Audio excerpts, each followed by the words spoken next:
Hay casas donde los niños crecen. Y luego hay casas como la de Evans, donde los niños crían a otros niños. Desde fuera, su familia podría haber parecido numerosa, ruidosa y cariñosa. Pero tras la puerta, no era calidez lo que llenaba las habitaciones. Era llanto, pañales sucios, platos apilados en el fregadero y un niño con ojos cansados, demasiado mayor para su edad, cargando con el peso de un hogar que nunca le dio una infancia. Ese niño era Evan. Y para cuando cumplió 18 años, había terminado de fingir que esto era amor. Evan nació cuando su madre tenía solo 19 años. Apenas era adulta. Y su padre no era mucho mayor. No tenían dinero, ni dirección, ni idea de cómo criar a un niño. Así que se mudaron con los abuelos de Evan, dos personas que se convirtieron en la única presencia amable en sus primeros años. Su abuelo, un mecánico jubilado, le enseñó a Evan a cambiar el aceite, a arreglar enchufes rotos y a sostener una llave inglesa como un hombre. Por un tiempo, sintió que todo podía ir bien. Pero esa época de paz no duró. En cuanto los padres de Evan consiguieron su propia casa, el ciclo comenzó. Su madre tuvo otro bebé, luego otro, y otro. Y con cada recién nacido, un trocito de la libertad de Evan desaparecía. Ya no era el hermano mayor. Era el tercer padre. Por la noche, compartía la cama con bebés que lloraban. Durante el día, los bañaba, los alimentaba y los mecía para que se durmieran. Aprendió a hacer biberones antes de terminar álgebra. Su habitación ya no era suya. Era la habitación de un bebé. Sus cuadernos estaban manchados de leche de fórmula. Sus sueños estaban enterrados bajo montones de ropa sucia. Nadie le preguntó si quería esto. Simplemente lo miraron y dijeron: «Eres tan bueno con los niños. Tenemos suerte de tenerte». Pero Evan no tuvo suerte. Estaba atrapado. Cada vez que intentaba dar un paso hacia su propio futuro, se topaba con la culpa. Un verano, solicitó plaza en un programa técnico local para jóvenes ingenieros. Siempre le habían gustado las máquinas, probablemente por su abuelo. Pero cuando trajo la solicitud a casa, su madre apenas la miró. Dijo: «Te necesitamos aquí. La familia es lo primero». Así que Evan se quedó y se quedó. Los años se confundieron. Un hermano se convirtió en 6. Cada momento de descanso, cada oportunidad de alegría, le fue entregada a otra persona. Peor aún, tenía un secreto, una verdad que nunca se atrevió a decir en voz alta. Era gay. Pero en una casa donde su único valor residía en lo útil que era, supo que en cuanto dijera esas palabras en voz alta, las convertirían en algo vergonzoso. Otro defecto, otro problema que solucionar. Así que se quedó callado. Sonrió. Aprendió a cargar a niños pequeños que gritaban en una cadera mientras aplastaba el peso de su identidad en la otra. Entonces llegó el momento que lo rompió todo. Era un sábado por la tarde. Su madre lo llamó a la sala. Sostenía su teléfono, brillando con una ecografía. Estaba embarazada de nuevo, y no sonreía por nerviosismo ni por abrumada. Lo miró como si acabara de ganar la lotería. Entonces dijo algo que dejó a Evan sin aliento. «Ya tienes 18 años. Eso significa que podemos darte más responsabilidad legal». ¿No es genial? No fue una celebración. Fue una sentencia. Y por primera vez, Evan miró a su alrededor, al caos, los juguetes, el llanto, las facturas sin pagar, el sofá desgastado, y se dio cuenta de que no estaba viviendo. Estaba sobreviviendo, y estaba acabado. Si alguna vez te has sentido invisible en tu propia casa, si alguna vez te han utilizado para todo menos para ser quien realmente eres, esta historia es para ti. Sigue la siguiente parte del viaje de Evan y no olvides suscribirte a eArt Story para más historias reales, crudas y sanadoras como esta. La noche que Evan hizo la llamada, no lloró, no gritó, simplemente salió, se sentó en el borde del porche y marcó el único número que aún le parecía seguro, el de su abuelo. Cuando se conectó la llamada, No necesitó dar muchas explicaciones. Una breve pausa. Luego, una voz firme al otro lado dijo, «Ya vamos». A medianoche, las luces se encendieron. Su abuelo salió primero, todavía con su camisa de trabajo de franela, recorriendo la casa con la mirada como si ya supiera todo lo que Evan había sufrido. No pidieron permiso. No llamaron a la puerta. Entraron directamente, recogieron los documentos de Evan, sus pocas pertenencias, y lo ayudaron a empacar una bolsa de lona que llevaba demasiado tiempo esperando ser usada. Su madre ni siquiera bajó. Solo cuando el coche salió de la entrada, el teléfono empezó a sonar. Primero fueron mensajes, luego llamadas perdidas, luego notas de voz. No preguntaban si estaba a salvo. No se preguntaban a dónde había ido. Estaban enojados. Enojados porque la niñera gratuita había desaparecido. Enojados porque su rutina se había visto interrumpida. Enfadado porque alguien finalmente le dijo, «No, estás siendo dramático. Vuelve a casa. Sigues siendo parte de esta familia. No nos obligues a emprender acciones legales». El último mensaje llegó horas después en forma de mensaje de su madre. «Eres gay, ¿verdad? Por eso intentas desconectar. Por eso no te importa la familia». Evan miró fijamente la pantalla. Las palabras no le dolieron como él esperaba. No le herían profundamente. Le aliviaron el dolor porque, por primera vez, alguien había dicho la verdad en voz alta. Y ya no tenía por qué ocultarla. No respondió. Simplemente se giró hacia el asiento trasero, donde su bolso estaba abierto, sacó su cuaderno y escribió 2 palabras: «Soy gay». No como una confesión, ni como algo vergonzoso, sino como algo verdadero, una declaración, un comienzo. A la mañana siguiente, en casa de sus abuelos, Evan estaba sentado a la mesa de la cocina con las manos en torno a una taza de café tibio. Su abuelo estaba sentado frente a él, en silencio, pero escuchando. Su abuela le trajo el desayuno, la primera comida en meses que no tenía que preparar para los demás. Y entonces Evan les contó todo, sobre ser gay, sobre haberlo ocultado durante años, sobre el miedo, la soledad, el agotamiento de fingir. No se inmutaron. No lo interrumpieron. Su abuela le tocó el hombro y simplemente dijo, «Nos alegra que estés en casa». Más tarde esa semana, Evan compartió la verdad con Paul, su primo y mejor amigo. Paul siempre había sido de los que se fijaban en las cosas. Y esta vez, cuando Evan finalmente pronunció esas palabras, Paul no se mostró sorprendido. Simplemente asintió y dijo, «Ya era hora de que pudieras ser tú mismo». Fue la primera vez que Evan usó la palabra yo sin sentirse culpable. Pero aunque Evan encontró paz en esa pequeña cocina y ese tranquilo patio trasero, la tormenta de sus padres no había pasado.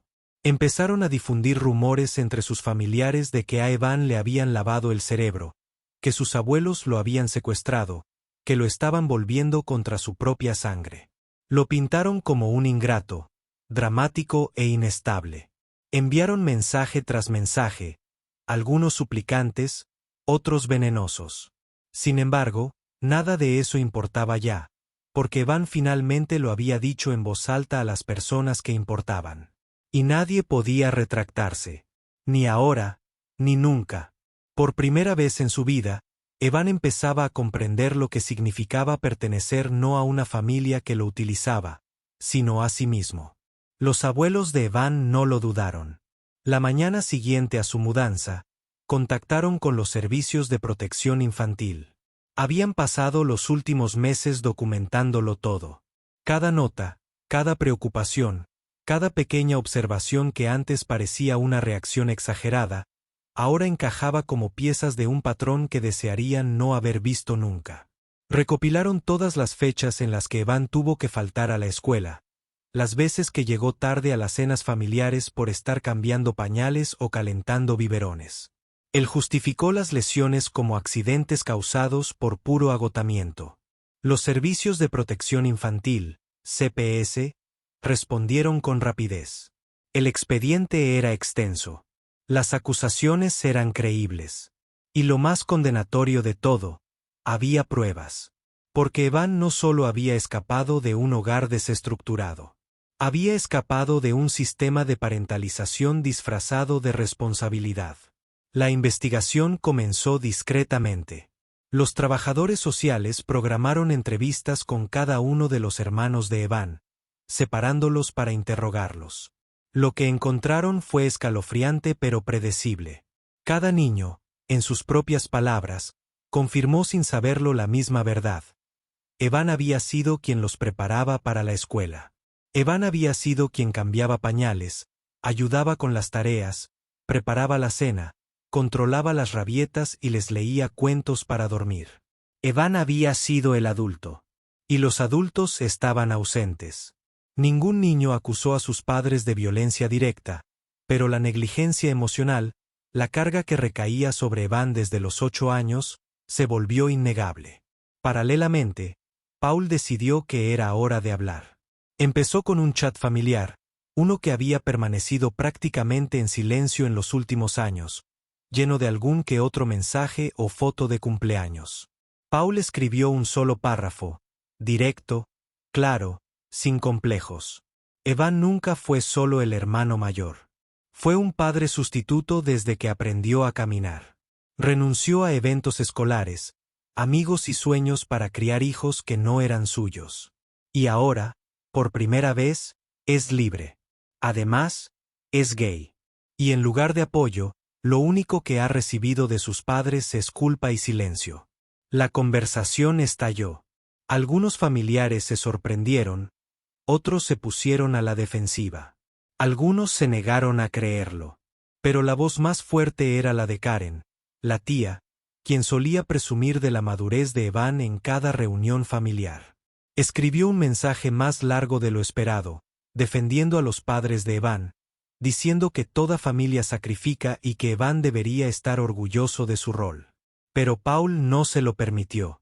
Respondió con capturas de pantalla, fotos de Evan durmiendo en el suelo junto a una cuna, un video de Evan dando clases particulares a 2 niños a la vez mientras sostenía a un bebé en un brazo, una hoja de cálculo que Evan había hecho una vez para organizar los horarios de alimentación, algo que Paul había encontrado impreso y arrugado bajo correo viejo.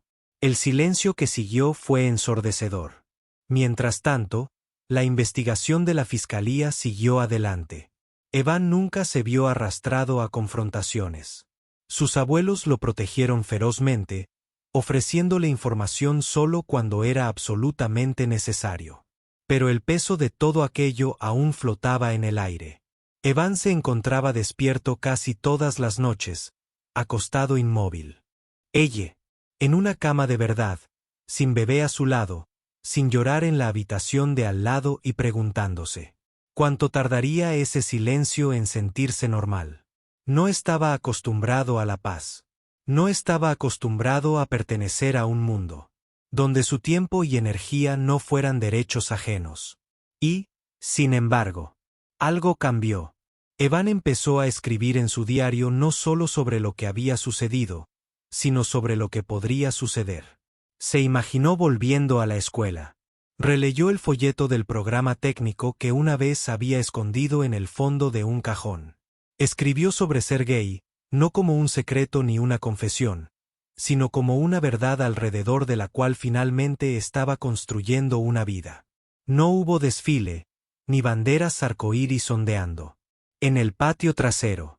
Solo honestidad, solo aliento, solo espacio para finalmente ser. CPS. No apresuró su proceso. Regresaron una y otra vez, verificando los hechos, hablando con los maestros, revisando los registros de asistencia y los informes de salud. La evidencia pintaba la imagen de un niño, criado para servir, sin ser visto. Pero, ahora, Evan ya no era invisible. Había hablado, y esta vez, el mundo lo escuchaba. Las conclusiones de la investigación fueron claras. Los Servicios de Protección Infantil, CPS, emitieron un informe formal que explicaba lo que Evan siempre había sabido, pero nunca pensó que alguien creería. Sus padres le habían fallado no por violencia o crueldad, sino por años de negligencia, oculta bajo el pretexto del deber familiar. El informe utilizaba términos clínicos: parentificación, carga emocional, educación interrumpida, daño psicológico. Pero Evan no necesitaba ese vocabulario. Había vivido al pie de la letra. Los CPS cumplieron sus recomendaciones con el peso de la ley. Se ordenó a los padres de Evan asistir a clases certificadas de educación para padres. No opcional, no sugerido, obligatorio. También se les exigía contratar cuidado infantil profesional siempre que salieran de casa por motivos no esenciales. Se acabó tener que dejar a Evan con sus hijos pequeños cuando salían a cenar o a hacer recados. Se acabó asignarle responsabilidades disfrazadas de vínculo fraternal. Se acabó. Quizás el cambio más simbólico llegó con un documento final. Un acuerdo notariado que garantizaba el derecho de Evan a una educación ininterrumpida, a la independencia de las responsabilidades de cuidado infantil y a la autonomía que su edad y circunstancias ahora le conferían legalmente. El documento en sí constaba de solo unos párrafos. Pero para Evan, era la primera vez que su nombre aparecía en algo que no fuera un permiso, un informe escolar o una lista de tareas. Significaba libertad. Significaba que incluso el Estado reconocía lo que su familia le había negado durante tanto tiempo: su derecho a ser una persona, no una herramienta. Sus abuelos recibieron la tutela temporal si alguna vez la necesitaban. Era más una formalidad en ese momento, pero ofrecía una capa de protección que le permitía a Evan finalmente respirar. Empezó a regresar a la escuela con regularidad. Ya no faltaba a clase para alimentar a medianoche ni para cambiar pañales temprano por la mañana. Sin el cansancio constante que lo lastraba, sus calificaciones subieron rápidamente. Los profesores que antes habían criticado su comportamiento tranquilo ahora elogiaban su agudeza, su empuje, su inesperado liderazgo. Casi todos los días estudiaba en la biblioteca local después de la escuela. Por las noches ayudaba a su abuelo a arreglar motores en el taller. No era glamuroso, pero era real. Tenía aceite bajo las uñas, sudor en el cuello de la camisa y la satisfacción de hacer algo porque quería, no porque se lo ordenaran. Esa primavera, Evan volvió a solicitar plaza en el programa técnico que una vez se había visto obligado a abandonar. Imprimió la carta de aceptación él mismo. Nadie lo interrumpió esta vez. Sin niños gritando, sin escaleras de encaje llenas de culpa, solo Evan aferrado a un futuro que finalmente le pertenecía. El cambio en él no fue ruidoso ni dramático. No empezó a gritar a los cuatro vientos. No se apresuró a llenar las redes sociales con declaraciones ni publicaciones. En cambio, avanzó en silencio, con paso firme, como quien recupera el terreno perdido, paso a paso. En casa, convirtió la habitación de invitados en un espacio de estudio. Su abuela ayudó a pintar las paredes. Su abuelo construyó un escritorio con restos de madera. No era caro, pero lo sentía sagrado. Cada noche, Evan se sentaba en ese escritorio y estudiaba hasta que se le cansaban los ojos. Ningún bebé lloraba en la habitación de al lado. Ningún hermano llamaba a la puerta pidiendo ayuda. Solo silencio, solo opciones.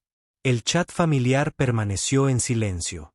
Los mismos parientes que una vez elogiaron a Evan por ser tan maduro para su edad, ahora evitaban el tema por completo. No hubo disculpas. Pero eso estaba bien, porque Evan no necesitaba la validación de quienes lo habían visto hundirse durante años y lo llamaban fortaleza. No necesitaba su aprobación para saber que irse era la decisión correcta. Lo que importaba ahora era que Evan tenía pruebas legales, emocionales y personales de que su vida era suya. Nadie podía arrebatárselo. Ni sus padres, ni sus expectativas, ni siquiera el pasado. Ya no sobrevivía. Estaba empezando de nuevo. Y por primera vez en su vida, Evan no se definía por lo que cargaba. Se definía por lo que dejaba ir. La nueva vida de Evan no comenzó con fuegos artificiales. Comenzó con la rutina. con despertarse en la misma cama cada mañana sabiendo que nadie lloraría por él antes del amanecer, con preparar su propia mochila, no una bolsa de pañales, con tomar café a sorbos en lugar de tomarlo frío entre rabietas. Había cumplido 18 años hacía apenas unos meses, pero ahora por fin los vivía. Se matriculó en su programa técnico. Pasaba los fines de semana trabajando en el taller de su abuelo, aprendiendo a arreglar motores, a solucionar problemas de cableado, ganando un ingreso pequeño pero constante. El tipo de trabajo que te dejaba con la piel en los dedos, pero te llenaba de orgullo. No era solo trabajo. Era propiedad. Había paz en saber que cada tarea era una elección, no una orden. Había sanación en saber que su valor no se medía por cuántas bocas podía alimentar ni por cuántos hermanos podía silenciar. Estaba construyendo una vida ladrillo a ladrillo, no para alguien más, sino para sí mismo. En la escuela, era más callado que la mayoría, pero estaba concentrado. Los profesores empezaron a notarlo. Sus instructores lo llevaron aparte y le dijeron que tenía una mente inquebrantable. No sabían de dónde venía esa disciplina, pero Evan sí. Venía de años de sacrificio, de paciencia ganada a pulso, de tragarse la rabia, superar el agotamiento y elegir una y otra vez no rendirse.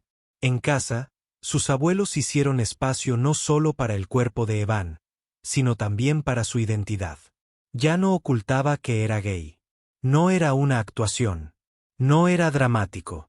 Era una verdad que se asentaba silenciosamente a la vista, como un marco de fotos que finalmente se endereza. Evan empezó a escribir un diario con regularidad. No el tipo de diario en el que se revelan secretos. Del tipo en el que trazas tu propia cronología. Donde cada página se convierte en un recordatorio de que sobreviviste. Donde los espacios en blanco se sienten como una posibilidad. Una tarde, mientras repasaba circuitos para la clase, el teléfono de Evan vibró con un mensaje de gritón. Ese era el apodo con el que todos llamaban a su hermano menor, el más ruidoso de los 6. Y una vez la sombra de Evan. El mensaje era corto. Oye, ¿por qué mamá nunca te ayudó con la tarea como tú nos ayudaste a nosotros? Evan miró la pantalla. No. Sintió ira. No sintió lástima. Sintió un hilo tensándose en su interior. Se dio cuenta de que esta historia, su historia, no se trataba solo de alejarse. Se trataba de lo que sucede después. Se trataba de lo que los más pequeños podrían algún día entender. Sobre el costo de ser criado por un hermano en lugar de por un padre. Sobre la forma del amor cuando se da por deber, no por elección. No, respondió de inmediato. Simplemente cerró el mensaje, abrió su diario y escribió. No solo perdieron a su niñera. Perdieron a la única persona que realmente intentaba ser familia. Y tal vez esa era la verdad que él había necesitado desde siempre.